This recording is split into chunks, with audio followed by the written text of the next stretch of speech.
Hora de falar sobre o São Paulo para registrar um recorde. O tricolor vai ultrapassar os 320 milhões de reais com vendas de atletas em 2025. Nunca em toda a sua história o São Paulo havia chegado perto de tal marca. Serão 325 milhões de reais a partir das confirmações da venda do Galopo para o River Plate e do Rodrigo Nestor para o Bahia. O Galopo será comprado porque já atingiu as metas.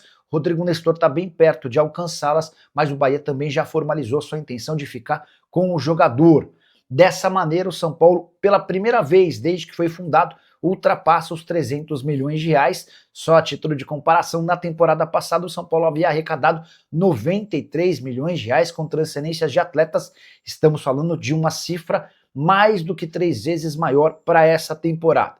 Nesses 325 milhões de reais, a venda de atletas e mecanismo de solidariedade. Aquele atleta formado no São Paulo e que acaba se mudando para outro clube, o tricolor fica com um pequeno percentual.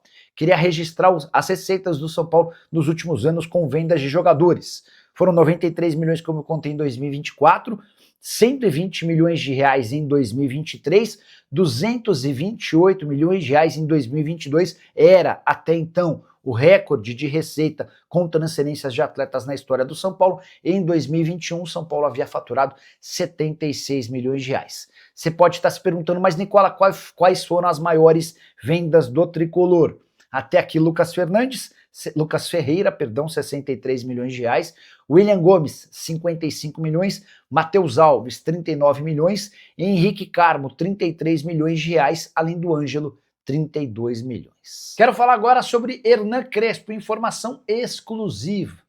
O Crespo corre algum risco de demissão? Fiquei com essa pulga atrás da orelha depois de o argentino, nas 2 últimas coletivas, afirmar ou colocar em dúvida a sua permanência para 2026. E me chamou ainda mais a atenção quando ele adotou esse discurso, mesmo depois da vitória por 2-0 contra o Bahia no último sábado no Morumbi. São Paulo vinha de uma sequência de 7 derrotas nos últimos 8 jogos.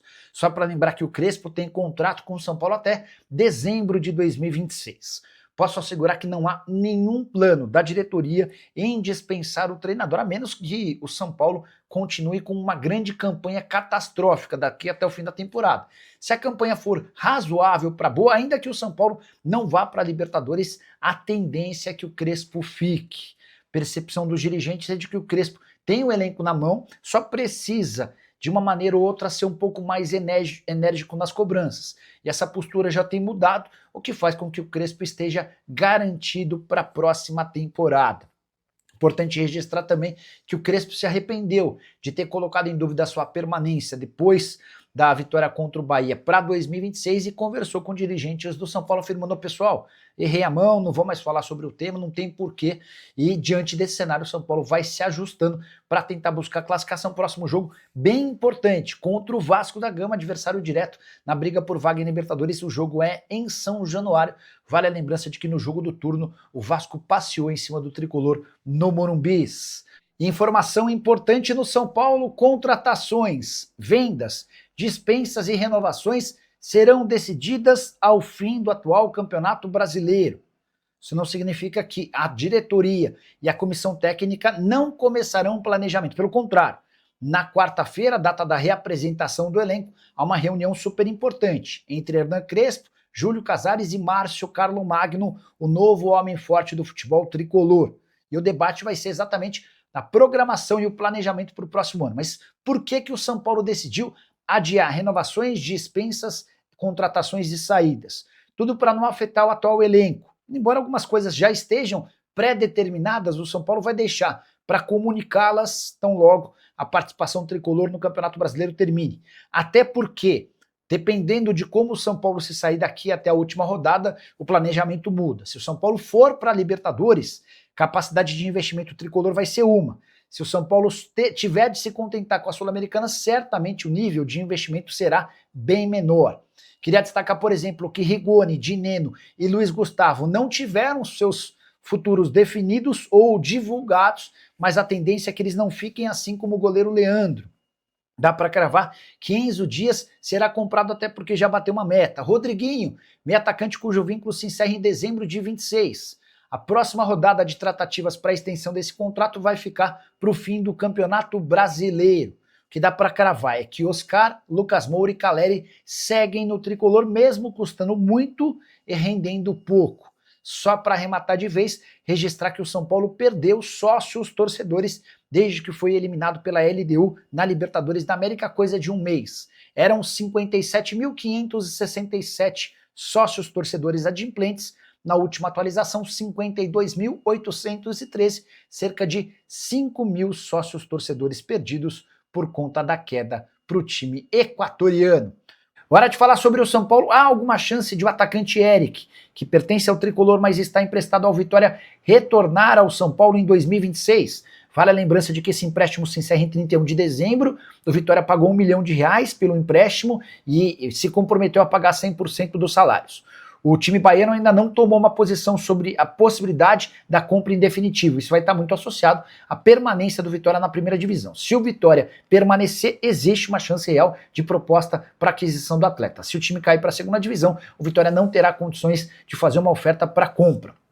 Quero registrar também que, de acordo com o staff do Eric, alguns movimentos de clubes brasileiros já começou. Esses times teriam demonstrado o interesse de pegá-lo por empréstimo. O São Paulo não tem a intenção de utilizar o Eric em 2026. Isso já está meio decidido internamente. O São Paulo entende que o atacante de 27 anos de idade é inferior aos atletas que o São Paulo já tem no seu elenco. Até por isso, a prioridade no momento no São Paulo é encontrar alguém que tope comprá-lo. Desde que o Eric se mudou para o Vitória, foram 30 partidas com 3 gols e 5 assistências.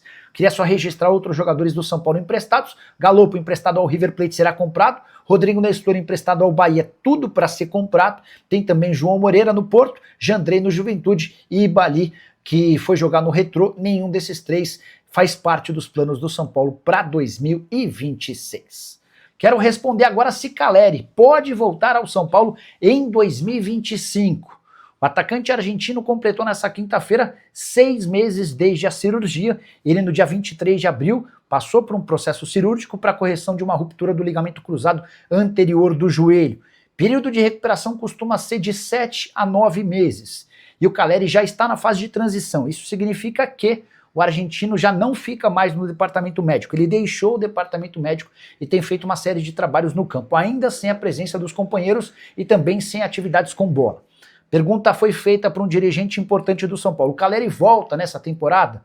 A resposta, a chance é pequena, mas não dá para descartar. E não dá para descartar porque o Caleri tem feito todos os esforços para antecipar esse movimento. Não há pressa por parte dos dirigentes. São Paulo prefere ter o Caleri bem na pré-temporada, de olho em 2026, do que acelerar um processo colocando em risco a recuperação do atleta. O Caleri não pensa assim. O Caleri entende que precisa voltar a jogar até para ajudar o São Paulo. Até por isso ele continua fazendo tratamento em muitos períodos, muito mais do que qualquer outro jogador com esse tipo de lesão. Só para completar, vale a lembrança de que o São Paulo ainda faz mais 9 jogos até 7 de dezembro, data da última rodada do Campeonato Brasileiro. Estamos falando de mais ou menos 1 mês e meio até o fim das atividades do São Paulo. E é nesse período que o Caleri pretende jogar pelo menos 3 ou 4 dos 9 jogos que o São Paulo ainda faz. Próxima partida contra o Bahia, no Morumbi. Depois o São Paulo visita o Vasco, recebe o Flamengo, recebe o Bragantino, visita o Corinthians, recebe o Juventude, visita o Fluminense, recebe o Internacional e se despede do Campeonato Brasileiro de 2025 contra o Vitória. Dentro do São Paulo há uma convicção de que só vale a pena acelerar esse processo se a presença do Caleri for decisiva, por exemplo, para uma classificação de Libertadores da América. Caso contrário, a opção dos dirigentes é por segurá-lo. Resta saber se eles vão conseguir convencer o Caleri a não jogar nessa temporada. E você, o que pensa sobre tudo isso? Use o espaço para comentário, não esquece de deixar like, de se inscrever no canal. Fala pessoal, estamos aí com atualizações importantes do São Paulo. Se inscreva e ative o sininho para receber mais atualizações do Tricolor. Deixe seu like que é muito importante para o crescimento do canal. Utilize o espaço aqui embaixo para registrar sua opinião. Ficamos por aqui com mais esse giro de notícias. Um abraço e até o próximo vídeo.